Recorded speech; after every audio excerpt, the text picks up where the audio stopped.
Bonjour, nous sommes à Mélin, un des plus beaux villages de Wallonie, et aujourd'hui le Villard prend l'air avec Alexandre Heron. Alors Alexandre Heron est docteur en psychologie, il est professeur à l'UC Louvain, chercheur au FNRS et il est spécialisé dans les questions d'éco-anxiété. Et dans le cadre du spectacle Poumon de Duncan Macmillan, il va nous parler de ce sujet brûlant.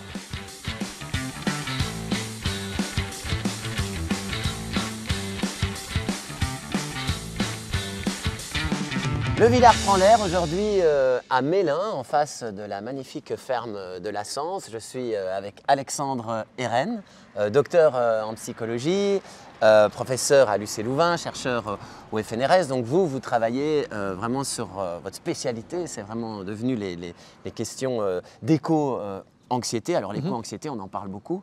Ouais.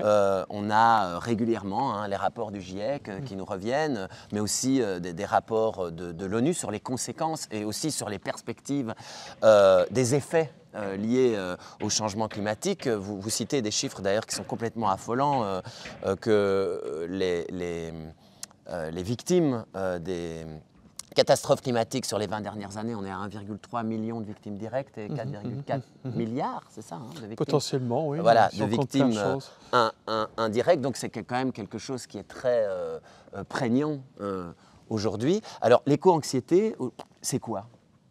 Alors l'éco-anxiété, c'est un phénomène émergent, même si le terme est là depuis longtemps, dans le milieu surtout activiste, des militants écologistes depuis les années fin 70, début 80. Alors, il y a plusieurs théories sur les premières fois que ce terme est apparu, donc c'est la personne qui a vraiment tranché là-dessus.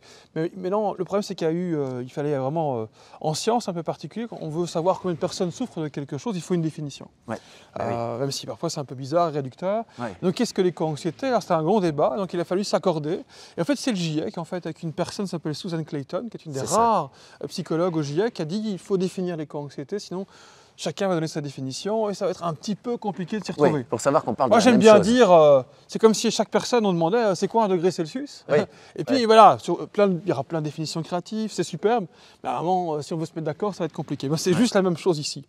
Et qu'est-ce que l'éco-anxiété selon la définition proposée par Susan Clayton, qui a vraiment fait une synthèse de tout ce qui existait et essayer d'en tirer de faire une collation de ça quelque part. Donc c'est vraiment de l'anxiété, je vais revenir sur ce thème par après, que l'on peut ressentir face à la crise climatique et par extension écologique, par rapport à l'inaction politique par rapport à cela et par rapport aux conséquences déjà présentes. On peut penser typiquement aux situations, aux catastrophes qu'on a pu voir récemment à Valence, ou récemment encore les derniers étés en Belgique, les inondations, ou en France, les incendies. Donc c'est des conséquences directes, passées, mais aussi des conséquences futures pour nous, pour soi-même, et pour ses proches également. Ça, c'est vraiment la définition. Alors ça, c'est la définition, mais est-ce que c'est une bonne ou une mauvaise chose, vous allez me dire, la définition-là? Alors, il y a un mot important, c'est anxiété. Oui, le mot anxiété, c'est vrai. Hein. J'ai fait travailler pendant là-dessus, toute ma carrière jusqu'à présent, d'ailleurs, en grande partie. Et donc, l'anxiété, contrairement à ce qu'on pense, c'est pas forcément une mauvaise chose.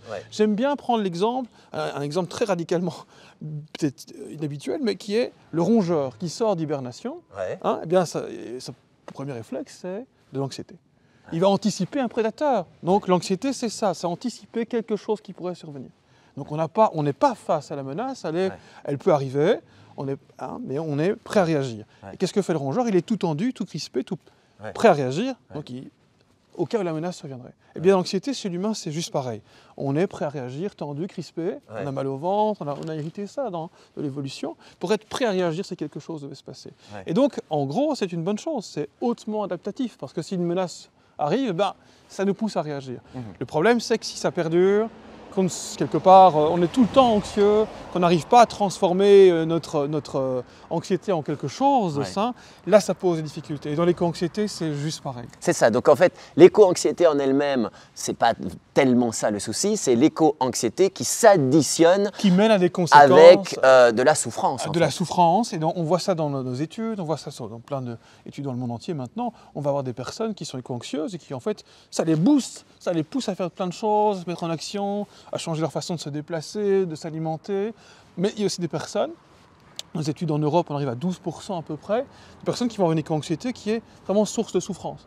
Qui sont tellement rongées, en fait, accablées par leur éco-anxiété qu'elles n'arrivent plus à aller bosser, qu'elles n'arrivent plus.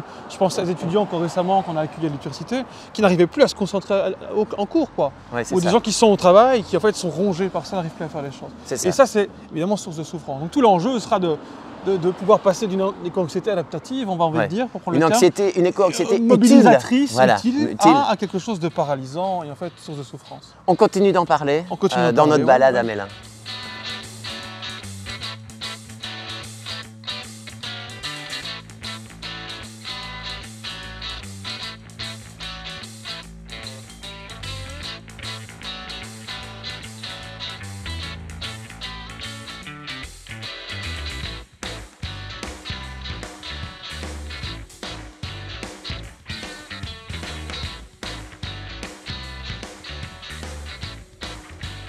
Nous sommes à Mélin et le Villard prend l'air aujourd'hui avec Alexandre Eren. On est en face de la très très belle église Notre-Dame de la Visitation de Mélin. Et nous parlons d'éco-anxiété dans un cadre magnifique, bucolique et campagnard. Hein. Tout à fait. Vous avez cité un chiffre tout à l'heure, le chiffre de 12%. Tout à fait. Je voudrais revenir sur ce chiffre. Donc c'est le chiffre d'une étude que vous avez réalisée dans une dizaine de pays européens et africains sur une étude pour savoir le pourcentage de personnes qui se déclaraient éco-anxieuses et le pourcentage de personnes qui se déclaraient éco-anxieuses problématiques, hein, donc qui s'additionnaient à de la souffrance pour la dire courte. Donc vous avez obtenu ce chiffre de 12% qui est quand même considérable. Enfin, j'imagine que vous l'avez considéré comme considérable. Je continue parce que vous dites qu'il n'y a pas tellement de différence au niveau du genre, donc des hommes et des femmes, au niveau de l'éducation non plus, c'est assez plutôt équivalent.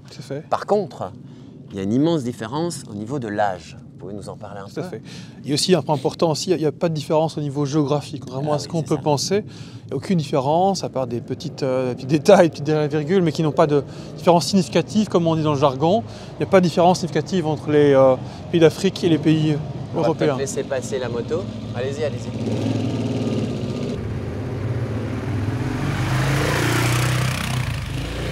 J'entends souvent, c'est important, vous l'avez bien fait de le préciser, c'est un délire d'écolo-bobo, suréduqué, c'est faux, il faut arrêter. Et qu'on soit en Europe ou en Afrique, hein, et peu importe le pays d'Europe ou d'Afrique où on se trouve, ça c'est extrêmement important. Et évidemment, vous l'avez un point qui est aussi important, c'est la question de l'âge, et là, au plus jeune, au plus fort. Et ça, c'était assez alarmant, effectivement. On a vu vraiment ce qu'on appelle vraiment une pente. Si on prend un graphique comme ça, vraiment que c'est au plus jeune, au plus fort. Ça ne veut pas dire, bien évidemment, qu'il n'y a pas de personnes plus âgées qui ne seraient pas éco-anxieuses, sévères et dysfonctionnelles.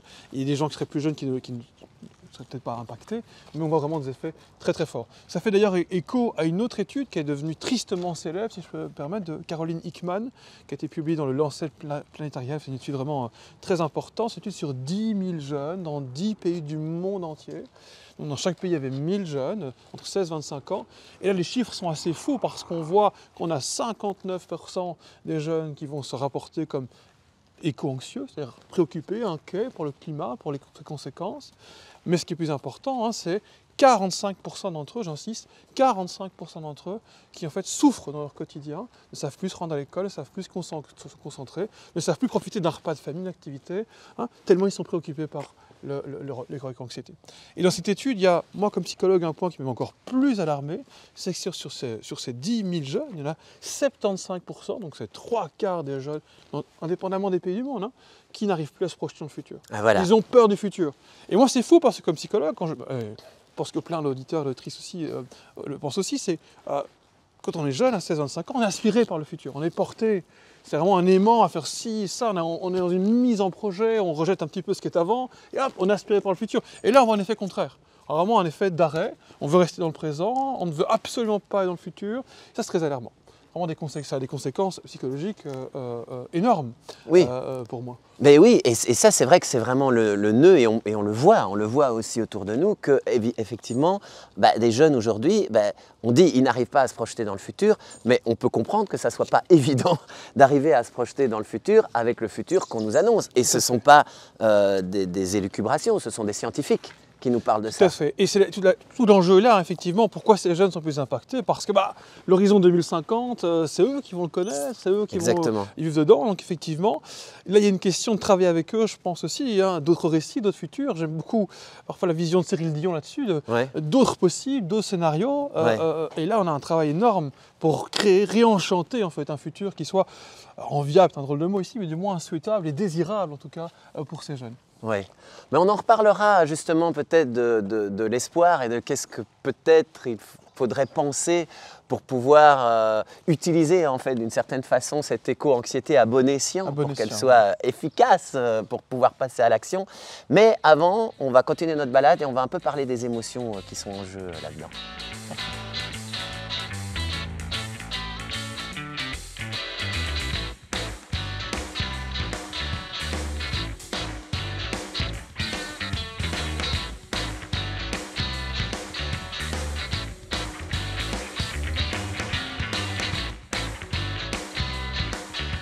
Nous sommes à Mélin, face à la ferme de la Esserée, et le Villard prend l'air avec Alexandre Héron, spécialiste en éco-anxiété, professeur à l'UC Louvain, docteur en psychologie et chercheur au FNRS. Et nous parlons d'ailleurs d'éco-anxiété, j'en ai pas encore parlé, dans le cadre du spectacle Poumon de Duncan Macmillan qui sera présenté au Villard en janvier prochain. Je parle de ça maintenant parce que dans Poumon, on voit deux personnages, un homme et une femme qu'on va accompagner pendant toute leur vie. Et au départ, ils sont justement confrontés à comment se projeter comme couple, comme famille, dans le monde tel qu'on nous l'annonce, c'est-à-dire quand même pas très très réjouissant et surtout cette crainte terrible de faire des enfants dans ce monde. Alors quel avenir on leur propose, mais aussi est-ce que de faire un enfant, c'est pas une catastrophe écologique en soi, puisque ça veut dire beaucoup de production de CO2. Pourquoi je parle de ça? Pour en arriver aux émotions, parce que c'est aussi quelque chose sur lequel vous insistez beaucoup dans votre travail, parce qu'on parle d'éco-anxiété, mais il y a quand même beaucoup d'émotions qui sont en jeu, d'émotions, je veux dire, négatives, l'anxiété, la peur, la colère, la panique, etc. etc. Peut-être nous parler un peu de ça et des effets de ces différentes émotions. Alors peut-être commencer par, merci pour cette question, rappeler ce que c'est qu'une émotion. Ah bah oui, pour faire ça, moi j'aime bien prendre la racine étymologique. C'est toujours bien de définir. Hein. Alors ex, dans émotion, on entend ex movere, ex en dehors de, et movere, mouvement. Donc l'émotion, dans tous les cas, qu'elle soit positive ou négative, c'est quelque chose qui vient de nous et qui va nous mettre en mouvement. Et c'est vrai pour l'anxiété, c'est vrai pour la peur, c'est vrai pour la colère, et c'est vrai aussi que ça puisse paraître pour la tristesse d'ailleurs aussi. Hein, un exemple très simple d'ailleurs, quand on perd un proche, ou après une rupture, on n'est pas bien, on est triste et tout, mais qu'est-ce qui va se passer? Eh bien en fait, on va se rappeler les souvenirs qu'on a avec cette personne, peut-être des moments importants, et qu'est-ce qu'on va faire? Du coup, on va vouloir appeler des proches, aller boire un verre, et donc forcément, ça va nous mettre en mouvement. Oui, ça c'est une émotion aussi négative que la tristesse, eh bien on voit qu'elle nous pousse à faire des choses qui sont importantes pour nous, et en fait qui ont du sens pour nous. Et l'anxiété, dans l'éco-anxiété, c'est juste pareil, l'anxiété, eh bien c'est une drôle d'émotion, parce que l'anxiété c'est un petit peu une émotion complexe, c'est une émotion qu'on appelle secondaire, c'est la peur d'avoir peur, on anticipe quelque chose qui pourrait nous mettre à mal, nous faire peur, nous terroriser, et donc l'anxiété c'est pareil, elle va nous pousser à anticiper ce qui pourrait se produire, à dire attention, il y a un danger là qui pourrait arriver, il y a un risque possible, c'est pas encore très clair ce qui va se passer, hein, mais ça me pousse à anticiper. C'est vraiment en fait quelque part aussi une émotion qui est très en lien avec l'imaginaire, hein, ça nourrit l'esprit de plein de choses qui pourraient se produire. Et donc l'émotion d'anxiété c'est juste pareil. La colère c'est pareil, la colère c'est quand on a un but qui est vraiment menacé en tant que groupe, pas seulement comme individu, elle va nous pousser à nous battre, à repousser la menace, à réagir. Oui d'ailleurs vous dites que la colère, que la colère est justement une des émotions les plus efficientes dans ces questions écologiques parce que c'est sans doute l'émotion qui va peut-être le plus nous mettre en mouvement. Tout à fait. Alors on a une étude récente qu'on vient de faire, qui est sortie en 2024, qu'effectivement on a suivi des personnes pendant 2 mois, tous les jours, on a mesuré toutes leurs émotions grâce à une application qu'on avait développée sur smartphone, et les comportements de transition et d'attitude. Et on voit alors contrairement, nous pensions que c'était l'anxiété qui allait être la plus, l'éco-anxiété qui allait être la plus mobilisatrice, mais on voit que c'est la colère. La colère est celle vraiment, se sentir en colère aujourd'hui. Hein, si vous vous sentez en colère aujourd'hui par rapport à l'inaction climatique ou politique à l'égard du changement climatique, eh bien dans les jours qui suivent, vous avez une plus grande probabilité de changer. indépendamment de votre colère pour autre chose, ou d'autres, enfin, c'est vraiment spécifique. Hein, la colère que vous ressentez pour quelque chose, ça va vous pousser dans les jours qui suivent à vous mobiliser. Et c'est normal hein, quand on pense aux grands mouvements sociétaux qu'on a connus dans les années 60, mais les grandes révolutions, la Révolution française, par exemple, s'il n'y avait pas eu d'abord de la colère, des buts individuels qui seront menacés, les gens ne seraient pas mobilisés. Elle a un point important parce que la colère, elle a un effet groupal. L'anxiété, la peur, c'est une menace individuelle. On ressent pour soi, son intégrité physique ou psychique est menacée. La colère, c'est notre groupe, notre clan. En éthologie, on parle parfois d'une émotion un peu clanique, comme c'est une émotion très sociale. Donc on se sent, notre groupe, notre communauté menacée. Du coup, ça nous pousse à réagir, à nous mobiliser. Donc on voit que dans l'histoire, les grands mouvements de colère, ça amène à des grandes transformations sociétales. Mais vous dites que les émotions nous mettent en mouvement. Il y a quand même des émotions aussi qui nous arrêtent, qui nous immobilisent, qui nous empêchent, en fait, qui nous tétanisent d'une certaine façon. Alors, ça dépend. Les émotions, j'aime beaucoup ces dessins animés pour enfants, Boucle d'or, petite histoire là. C'est ni trop ni trop peu. Dans cette histoire, on voit pour faire court, un bon porridge n'est ni trop froid ni trop chaud, qu'un bon matelas n'est ni trop dur ni trop mou. Eh bien, c'est juste pareil dans les émotions. L'émotion, c'est comme un U inversé. C'est-à-dire que si on n'en a pas, on ne se mobilise pas. Si elles sont trop fortes, par contre, on est paralysé. L'exemple de la peur, je l'aime beaucoup. On a quelque chose qui pourrait survenir. Hein, vous voyez l'image, on a tous vu ça de documentaire animalier. On va avoir un prédateur et une proie. Eh bien, la proie, en fait, elle voit le prédateur, il faut réagir à l'émotion. Si elle n'avait pas l'émotion, elle ne réagirait pas. Donc elle est mobilisée grâce à l'émotion. Et donc là, qu'est-ce qui se passe? Est-ce qu'on parle souvent de réaction de fight or flight, de fuite ou de combat. Les plus courageux vont aller se battre et souvent on va se fuir. Dans le système prédateur-proie, on voit souvent ça. Et donc ça va activer la fuite. Mais si l'émotion, elle est trop forte, en fait, on se dit qu'il n'y a plus aucune chance possible, on devient paralysé. C'est la même émotion, c'est toujours la peur qui va être trop forte. Là, on va voir l'animal qui est paralysé. Qu'est-ce qui va se passer? On ne va pas vous faire un dessin. Il ne va plus bouger. Il va être freezing, on appelle ça dans le jargon de l'éthologie. Et finalement, ce n'est pas très adaptatif. Il ne faut pas vous faire un dessin. Non, effectivement. Donc, c'est une question d'intensité. Oui, d'intensité, c'est ça. Ni trop, ni trop peu. C'est ça la clé. On va continuer notre balade ici à Mélin et on va peut-être, dans la dernière partie, parler un peu d'espoir. Un peu d'espoir, oui.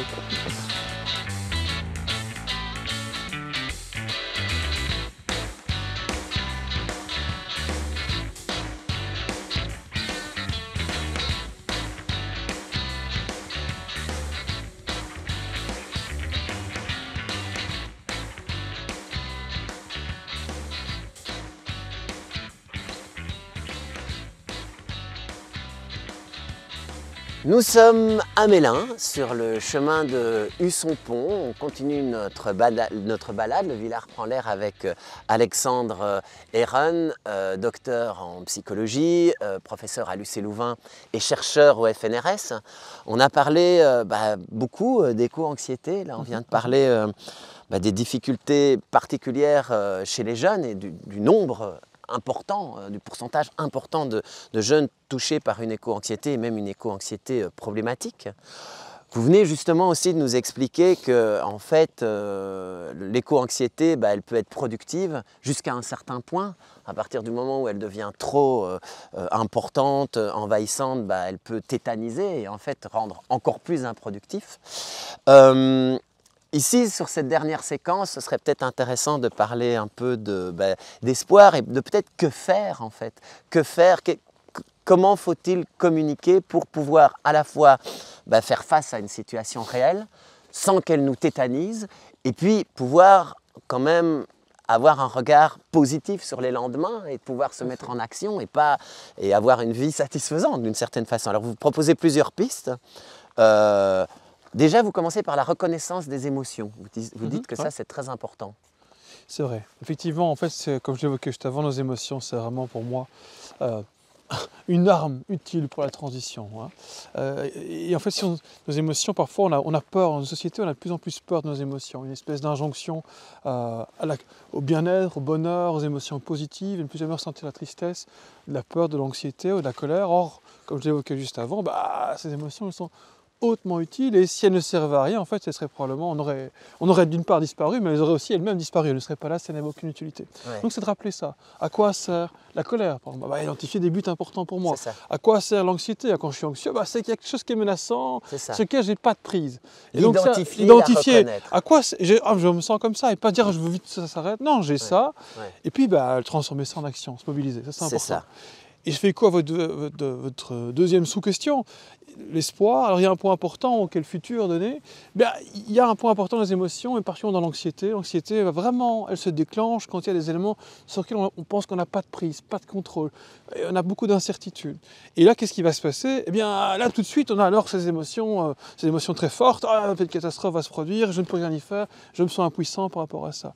Et donc, quelque part, retrouver du contrôle, c'est extrêmement important. Alors on peut pas avoir du contrôle sur tout, je vais venir dans un instant, mais c'est-à-dire comment est-ce que je peux faire pour retrouver du contrôle, du pouvoir?